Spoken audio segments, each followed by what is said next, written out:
Hello guys, welcome to my Sanim blogs. রোজের মতো fresh হয়ে বেরো পড়েছি কাজের জন্য। তখন চলে এসেছি চায়ের দোকান, চাটা খেয়ে দেন তারপরে যাব কাজে।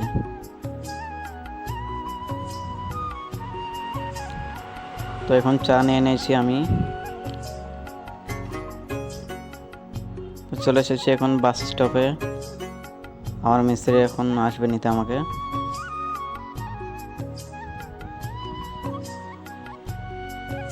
মিস্ত্রি চলে এসেছে আমাকে নিতে। তো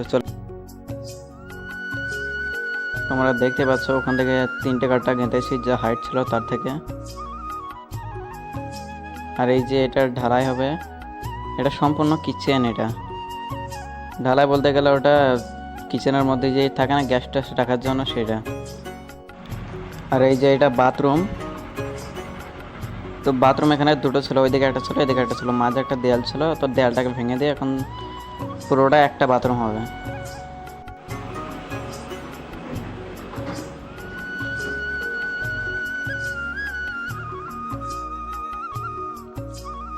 এখন চলে এসেছি ড্রেস চেঞ্জ করে।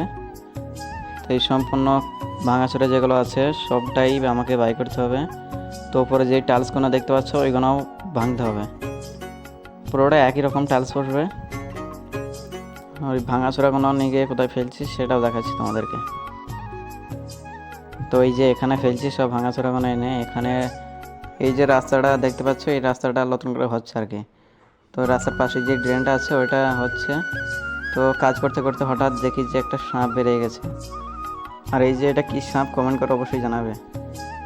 সাপটাকে পুড়িয়ে দিয়েছে এখানে এনে। তো এখন পুড়িয়ে গেছে, তো মাটি চাপা দিয়ে দেবো।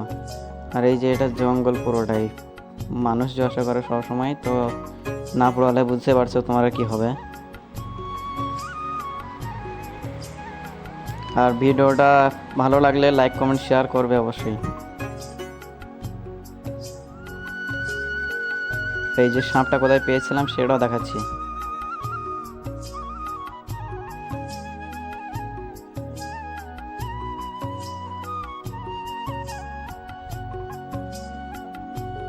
সাপটা পেয়েছিলাম ওই ছাদের উপরে।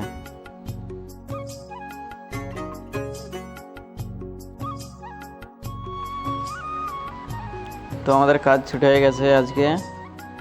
তো আজকের মধ্যে এতটুকু তোমাদেরকে বলেছিলাম এটা ঢালা হবে কিচেন। তো এখন যাচ্ছি রুমে। আর মেঘের যে অবস্থা দেখে মনে হচ্ছে